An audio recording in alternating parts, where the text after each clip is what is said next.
you hear good things.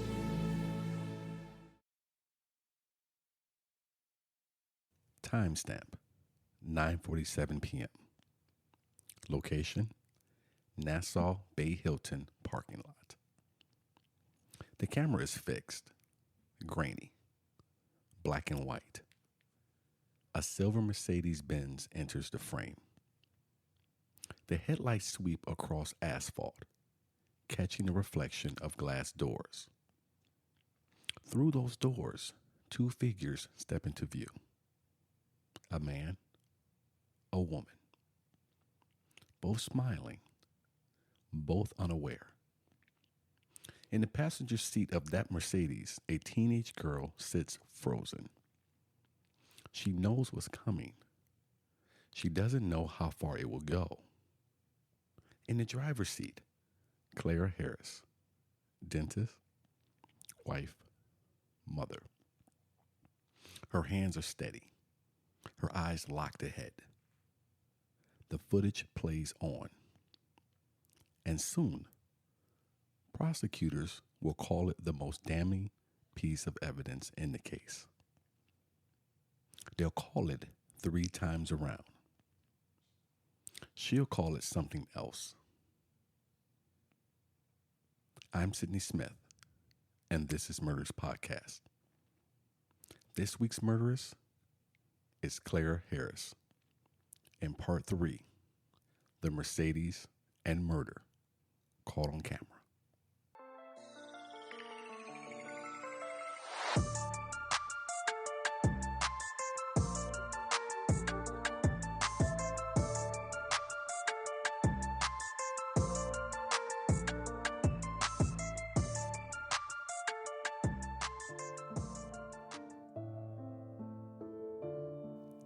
Last time on Murderous, Clara Harris's perfect life began to fray.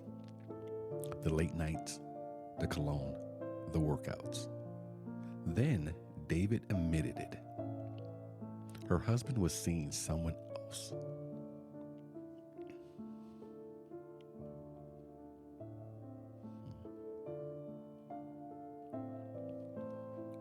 Then David admitted it. Her husband was seeing someone else.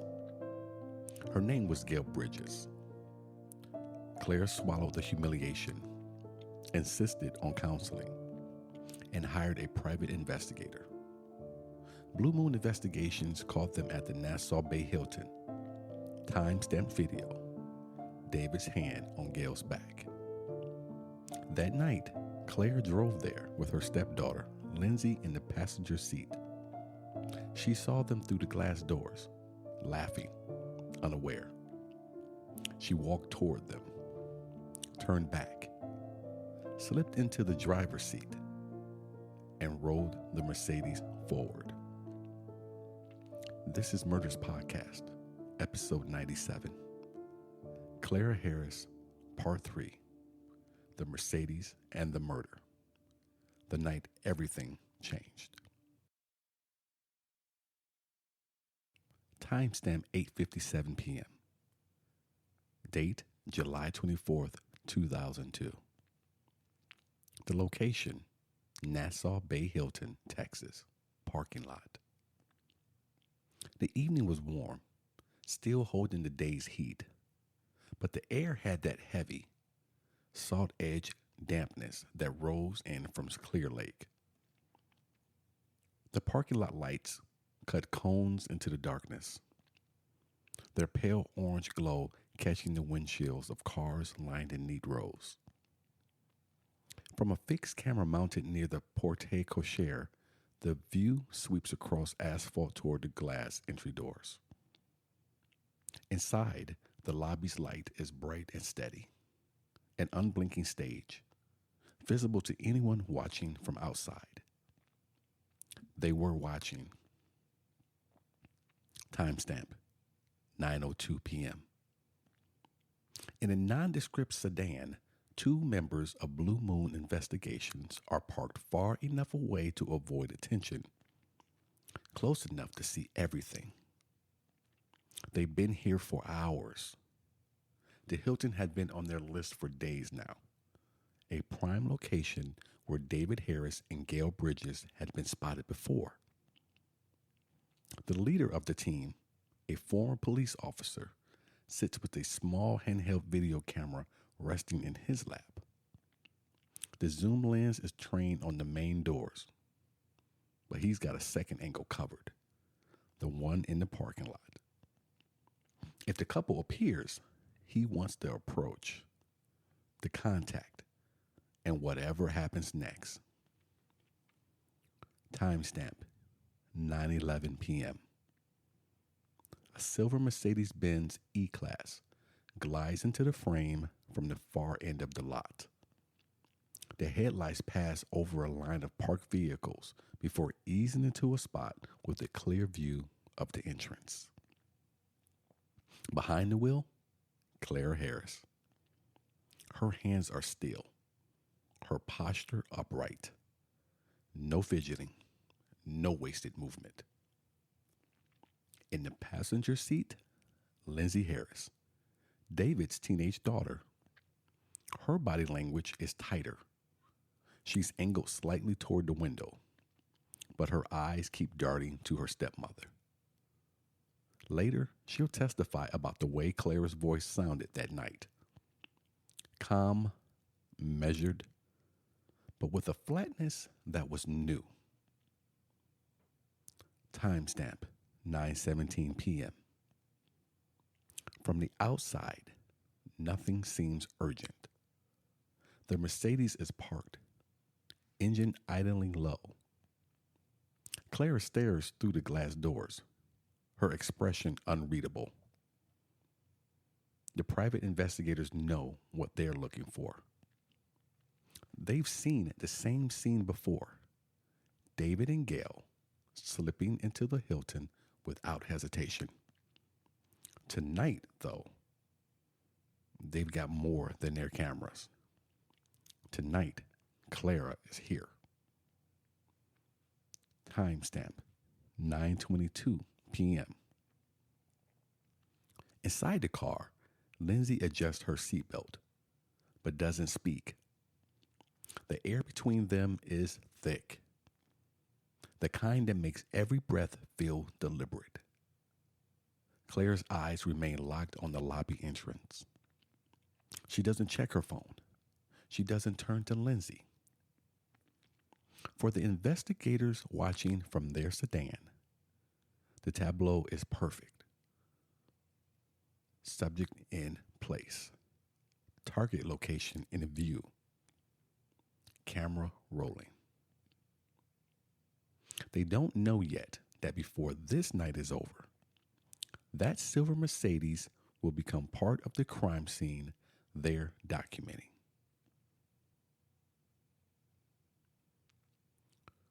At 10:18 p.m., still at the Nassau Bay Hilton. The parking lot sat under a yellow haze from tall sodium vapor lights. Concrete still radiated the heat of the Texas evening, though a breeze coming off Clear Lake stirred the palms lining the curb. The Hilton's glass facade reflected the glow of its own lobby, warm, inviting, just beyond reach. Clara's silver Benz still idled near that east entrance. Its low rumble blending with the faint thump of music spilling from a ballroom upstairs. From the passenger seat, Lindsay stared at those doors. She could see her own reflection in the glass, faint and ghost-like, framed by the shadows inside the car. 50 yards away, tucked behind a column of parked sedans, Blue Moon investigation team, 2 members of it, sat in their unmarked SUV. One man kept a camcorder balanced, its red tally light steady. The lens tracked the front doors, occasionally panning to the silver Mercedes. They'd been here 4 nights in a row, But to everyone, tonight seems different. Because the call from Clara had been urgent. Witness 1, private investigator's log, camcorder audio. Mercedes still stationary. Occupants remain inside. Female driver appears focused on entrance, lights on, standby, possible visual on Harris. Witness 2, hotel employee statement. I was behind the front desk when I noticed a man and woman coming through the lobby. They were laughing, arms brushing. I didn't see the car at first. I just heard a sound. Low, like a rev, then louder. Witness 3, bystander in lot. I didn't see the first hit. Just heard this thump, and then voices shouting. I turned, and the car was already moving again. Clara would later tell police she never meant to hurt David. I only wanted to talk to her, to Gail, she repeated during interviews. But Lindsay remembered her stepmother's silence in those final minutes. How she sat with both hands at 10 and 2, shoulders squared, eyes fixed on the glass doors as though nothing else existed. She didn't drum her fingers on the wheel. She didn't tap her heel. She just breathed, slow and steady. A calm that felt rehearsed. In her mind, Claire was arranging the confrontation like a scene she'd been scripting for weeks. The humiliation, the counseling, the footage from the private investigators, all of it had been building toward this face-to-face moment. And now they were here. The official police report, filed hours later, would describe what came next in detached terms. Vehicle made contact with male pedestrian at approximately 10 to 15 miles per hour in Hilton parking lot. Striking subject from passenger side front bumper. Subject fell to pavement and rolled laterally toward driver's side. But witnesses filled in what the report's sterile language left out. The sound of impact, a heavy muffled crack, followed by the gasp from inside the lobby, the scuff of dress shoes on concrete as someone ran toward the scene. Tire marks were later measured, 3 distinct arcs, each slightly offset, as though the vehicle had turned tightly before accelerating again. And then we get Lindsay's perspective of this moment from this night. From her seat in the Mercedes, Lindsay's body locked in place. She saw her father's figure appear in the doorway beside Gail, and then saw Clara's posture change. No words passed between the two of them, but the shift was visible. Her chin lowered, her grip on the wheel tightened. Lindsay would later testify she wanted to scream, to reach for the gear shift, anything to stop what she sensed was about to happen. But she couldn't move. She hit him again, she told the jury, voice shaking, and again. In that moment, Lindsay wasn't a passenger. She was a witness. One of the first in a chain of statements that would turn this from a domestic dispute into one of the most infamous crimes in Texas that year. Intentional. She knew exactly where he was. By the end of that first night, detectives were already framing the narrative, not as a spontaneous act, not as a confrontation gone wrong, but as an execution caught on tape in the glow of the Hilton parking lot lights. Lindsay's hands were pressed into her knees so hard her fingertips ached. She kept telling herself her stepmother would stop, that she'd see reason at the last second. But Clara never looked her way. Out there, in the sodium glow, there were only 3 people that mattered: Clara, David, and Gail. And in Clara's mind, only one of them was walking away untouched. By the time Lindsay found her voice, the Mercedes was already moving.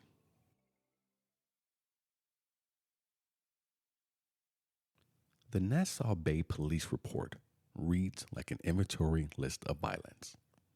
On the asphalt, investigators measured 2 primary arcs, broad, dark sweeps of rubber that began near the Hilton's east entrance and curved hard toward the center of the lot. Each arc was roughly 27 feet from the initial contact to the point where braking began. The skid depth was inconsistent, suggesting the driver wasn't in full, controlled stops. More burst of acceleration and abrupt deceleration. Case file, Nassau Bay Police Department Incident Report. The vehicle made contact with pedestrian at approximately 12 to 15 miles per hour. Body came to rest 25 feet from the initial point of impact. Skid marks indicate repeated directional changes consistent with pursuit of target. The Mercedes-Benz E-Class sat in the impound yard, front grille dented inward on the passenger side. The hood bore a subtle wave in the metal, almost invisible until light hit at the right angle. The passenger side headlight assembly was shattered, pieces later found mixed with blood droplets near the second arc. David Harris's autopsy confirmed massive blunt force trauma. I'm going to roll through these 4 bullet points. Primary impact point, right hip and upper thigh, consistent with the height of the Mercedes grille. Multiple fractures to the pelvis and femur. Secondary injuries to the chest and head, indicating he was thrown onto the hood before hitting the pavement. And last, abrasions along his right side matched the pattern of the cracked plastic headlight. Case file, Galveston County Medical Examiner. Primary cause of death, blunt force trauma to torso and head consistent with vehicular strike. Secondary injuries include multiple rib fractures, internal hemorrhaging, and lacerations from ground contact post-impact. Trajectory analysis placed him approximately 15 feet from initial contact to final rest. That distance contradicted Clara's statement that she had only bumped him. Even at a reduced speed, the body's forward projection suggested significant force, enough to lift, carry, and drop a grown man. The footage from the private investigators told its own story. It was grainy, but decisive. The nose of the car swung wide into frame, then tightened its path toward the couple. Investigators could freeze the moment where David's body lifted from the ground. Gail's hands up in the background. Claire's later claimed that she'd been aiming for Gail didn't align with where David was standing or the angle of approach captured on tape. From the passenger seat, Lindsay's perspective was never recorded on video, but her early statement carried weight. She hit him. Then she kept going around. I thought she was going to stop, but she didn't. The court would later return to these details: the arcs, the shattered headlight, the body's path through space, because they were more than just evidence. They were the physics of intent. In the hours after the incident, the most damning piece of evidence wasn't in police custody yet. It was still in the hands of Blue Moon Investigations, locked inside a black mini DV cassette. Its plastic casing scuffed from being shoved in and out of a camera bag. And then this is right where we're going to kind of talk about chain of custody, because this becomes a little bit of an issue. Blue Moon's lead investigator logged that tape, labeled with the date and location: 07-2402, July 24th, 2002. Hilton, Nassau Bay, Lot Cam, number 2. By the morning, it was in possession of Nassau Bay Police Department evidence technician. An evidence transfer receipt shows a signature at 9:43 a.m. with a note, original recording, no edits. Then within 48 hours, a copy was in the Galveston County DA's office. Now, what that video showed, it begins with the dull orange of the glow of the sodium vapor lamps over the lot that night. It shows how those headlights sweep across the lower right corner of the frame, first wide, then tightening in an angle. A silver Mercedes enters from the east side, rolling into the shot like it belongs there. You see there on the footage off to the left, 2 figures, David and Gail, walk toward the lobby doors. Their shadows long and thin against the pavement. The Mercedes arcs around once, slow enough that its turn signal briefly flashes against a parked SUV. Then a sharper turn, headlights pinning the couple for just a moment before sliding past. The second pass is faster. The camera catches the shine of Gail's hair as she turns her head toward the movement. David's body shifts, almost instinctively, away from the path of the car. The third approach, if you call it that, is the one the press seizes on. The Mercedes sweeps into frame with a tighter radius. No turn signal, no hesitation. The grille closes the gap, and the moment of impact jolts the frame as the camcorder operator reacts. And that third time around is where the press got the narrative the 3 times around. From the moment this footage reached the DA's office, prosecutors counted the passes. 1, 2, 3. In interviews, they called it methodical. In court, they called it premeditation. They played the tape on a loop for the jury, each circle in the lot serving as another nail in Clara's legal coffin. Clara's attorneys countered that tape was grainy. That perspective was misleading. That the third pass was simply her pulling forward in shock. But the frame-by-frame analysis was unforgiving. You could see David's white shirt vanish beneath the hood line. You could see Gail stumble back, her hands in the air. And whether it was 2 passes or 3, the jurors didn't have to squint to see intent. The camera had done what it always does. It flattened every excuse into a single, unblinking version of events.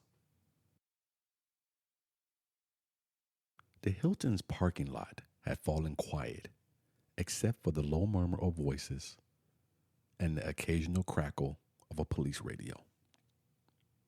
Flashing blue and red light painted the Mercedes in alternating bands of color, making the dented grille and fractured headlight glint under the sodium lamps. An officer approached the driver's side, leaned in, and spoke quietly, almost gently. Clara sat still, hands in her lap, eyes fixed forward as if she could still see the moment frozen in the glass doors. Lindsay, pale and silent, was led away by another uniform. The door opened. Clara stepped out, not resisting, the night air carrying the faint smell of hot rubber and gasoline. Cameras, first from the private investigators, then from local stringers arriving on scene, picked her up in the frame, her face half in the shadow. A bracelet slid down her wrist as the handcuffs clicked into place. Beside the cruiser, she turned her head just once toward the Hilton entrance where the crowd had begun to gather. Hotel guests, employees, a few passersby who had already pulled out early model cell phones. The ride to the station was short, but the conversation inside was non-existent. Claire's reflection in the cruiser's partition glass stared back at her, expression unreadable. Booking was routine, clinical. Height, weight, fingerprints. The flash of the camera for her mugshot. The resulting image would run in the Houston Chronicle the next morning. Clara in a simple blouse, hair neatly placed, eyes giving nothing away. By the time she was in a holding cell, Nassau Bay PD had begun drafting the first press statement. Domestic dispute, vehicular assault, investigation ongoing. At the same hour, the Hilton's lobby was being scrubbed of any remaining traces. Blood washed from the lot, glass swept into a dustpan, the hotel resuming its quiet hum as if nothing had happened. But outside, the narrative was already forming. That night, local TV cut into regular programming. Dentist charged after fatal hit in Hilton parking lot. By dawn, 2 versions of Clara existed in Houston. One, neighbors who remembered the perfect wife, the immaculate office, the woman who remembered birthdays and sent flowers. The other, a headline in a steel frame, labeled as a woman who had circled the lot 3 times, driven by rage. The city hadn't chosen which Clara it believed yet, but it would.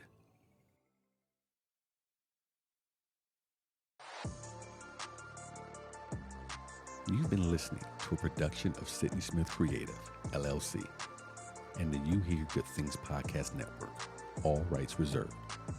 For more true crime stories that stay with you, follow Murders Podcast on your favorite platform. And join the Quiet Jury community on Patreon for early access, bonus content, and deeper cuts. Until next time, stay curious, stay cautious.